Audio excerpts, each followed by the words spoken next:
Hello English learners and welcome back to Learning Air. Today we are gonna learn a very simple yet a confused area of English grammar, which is present perfect and past simple.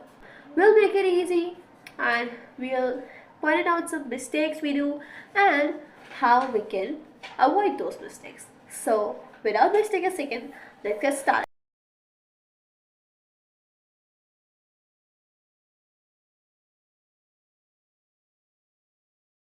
Alright, now let's break down these both tenses and learn the differences between them. Once you get to know the differences in it, it will make it easy for you to learn. So let's start with past simple. This tense is used when you say that an action has been completed in the past. ठीक है, वो action past में हो गया है, plus वो एक specific time पर हुआ. ठीक है, जिस टाइम का आपको आइडिया है कि ये इस चीज स्पेसिफिक टाइम पे हुआ. For example, I watch the movie yesterday. अब यहाँ पे जो मेन चीज़ याद रखने की है वो है पास्ट में है, डन है. ठीक है, प्लस वो टाइम भी बता रहा है दैट येस्टरडे, कल हुआ था, मैंने कल मूवी देखी थी. तो ये एक्शन पास्ट में भी है, ठीक है, डन भी है और स्पेसिफिक टाइम भी दिया हुआ है yesterday. Present perfect are those actions you can say that they have been done in past, but there is no specific time given. ठीक है, and you can say that there is still a relevance of this action in the present. ठीक है, वो action past में हुए हैं plus उसका कोई specific टाइम भी नहीं दिया हुआ. तो आप ये कह सकते हैं कि इसका शायद कोई रेलेवेंस इस वक्त है या प्रेजेंट में है. I have watched a movie. अब इससे क्या शो हो रहा है कि आपने ये मूवी पास्ट में तो देखी है, ठीक है, but what matters is the fact that you don't know the specific time. एक और एग्जांपल है, आई हैव ईटन लंच. ठीक है, यानी अब मैं कह रही हूँ कि जो पास्ट में मेरा एक्शन था कि मैंने लंच कर लिया, बट स्टिल एक रेलेवेंस इस चीज़ का क्या है, क्योंकि मैंने स्पेसिफाई नहीं किया time. So I can say कि इसका ये रेलेवेंस है कि मैंने चूँकि खाना खा लिया है पास्ट में, मुझे अब भूख नहीं है. तो आप कह सकते हैं कि पास्ट में वो एक्शन हुआ है बट उसका कुछ रेलेवेंस अभी भी प्रेजेंट में है. सिंपल पास्ट में हम पास्ट की तो बात करते हैं लेकिन हम उसमें स्पेसिफिक टाइम भी देते हैं, लेकिन प्रेजेंट परफेक्ट में हम पास्ट की बात करते हुए स्पेसिफिक टाइम नहीं बताते, जिसका ये मतलब होता है कि इसका कुछ शायद रेलेवेंस अब है. अब एक छोटा सा क्विज करते हैं. ठीक है, आप अपने आंसर्स कॉमेंट में बता सकते हैं. आपको बताना है कि कौन सा सेंटेंस करेक्ट है. ए है I have visited Paris last year और बी है I visited Paris last year. अब बारी है नेक्स्ट पार्ट की, which is common mistakes and how to fix them. ठीक है, कुछ कॉमन मिस्टेक्स मैंने पॉइंट आउट की है जो मैंने बहुत सारी अपने आप में भी पहले देखी थी और फिर अपने आप को भी करेक्ट किया था. सबसे पहला जो सेंटेंस है, I have seen him yesterday. ठीक है, I have seen him yesterday, ये इनकरेक्ट है. क्यों? क्योंकि हम प्रेजेंट परफेक्ट के साथ कभी भी स्पेसिफिक टाइम नहीं लगा सकते. ठीक है, आई हैव सीन आपने कहा है और आप कह रहे हैं येस्टरडे भी, तो आप कभी भी प्रेजेंट परफेक्ट के साथ एक स्पेसिफिक टाइम नहीं लगा सकते, इसीलिए ये सेंटेंस गलत है. अगर इसको मुझे करेक्ट करना है, ठीक है, तो इसका सिंपल होगा, पास्ट सिंपल में हम लिखते हैं तो आई सॉ हिम येस्टरडे, मैंने उसे कल देखा. सो ये करेक्ट सेंटेंस है.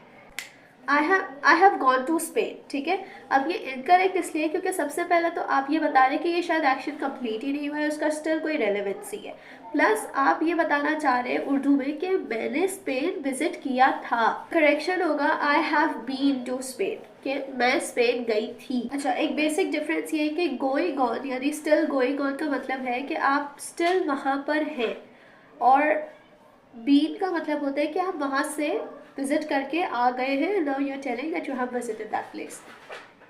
नेक्स्ट है, people often say things like I have studied English when I was a child. तो इसमें आप जो है वो प्रेजेंट परफेक्ट और पास्ट सिंपल दोनों को मिक्सअप कर रहे हैं. Since I was a child जो है वो एक स्पेसिफिक टाइम को बता रहा है. ठीक है, कि so it's telling past simple. तो जब आप प्रेजेंट परफेक्ट को यूज़ करें तो या तो पास्ट सिंपल को यूज़ ना करें, अगर आप पास्ट सिंपल को यूज़ करें तो प्रेजेंट परफेक्ट को यूज़ ना करें. अब हमें पास्ट सिंपल यूज़ करना है क्योंकि हमने एक टाइम बता दिया कि सिंस चाइल्डहुड, तो हम उसे पास्ट सिंपल में कैसे कन्वर्ट करेंगे. हम कहेंगे I studied English when I was a child, तो ये पास्ट सिंपल में चेंज हो जाएगा. आई have visited that museum last week, ये गलत है, इसे आपने past simple में convert करना है. और for your information, present perfect और past simple के जो formulas हैं वो नीचे description box में. अब इस हद तक मुझे लगता है आपकी कुछ मिस्टेक्स कवर हो गई होगी और कुछ थ्योरी पार्ट भी आपके समझ आ गया होगा. So let's practice. होगा ये कि I'll give you examples and I'll give you a time for 5 seconds. And the first sentence is, I have visited France many times. So is it past simple or is it present perfect? Your time starts now. 1, 2, 3, 4 and 5. It's present perfect. Because we are talking about past experience, additionally we have not specified any time. Next example, I saw that movie last week. So which tense is this? Present perfect or past simple? 1, 2, 3, 4, 5. It's past simple because time is specified.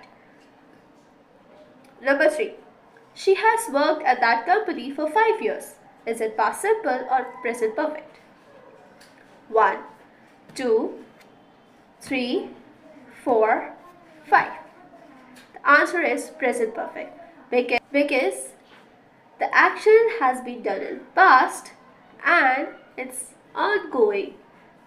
Okay, the time is specified but it's ongoing. I have read that book last year. Is it present perfect or past simple? 1, 2, 3, 4 and 5. The answer is past simple because the time is specified.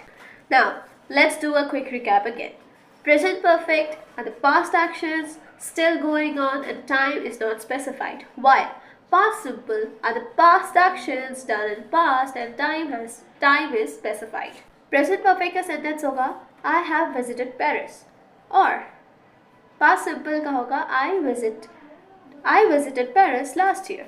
Keep practicing, continue learning, and tell us if you want us to make more videos like that. Thank you so much for watching our video. And if you like this video, please subscribe to our channel, like this video, share with your friends and families, and keep practicing.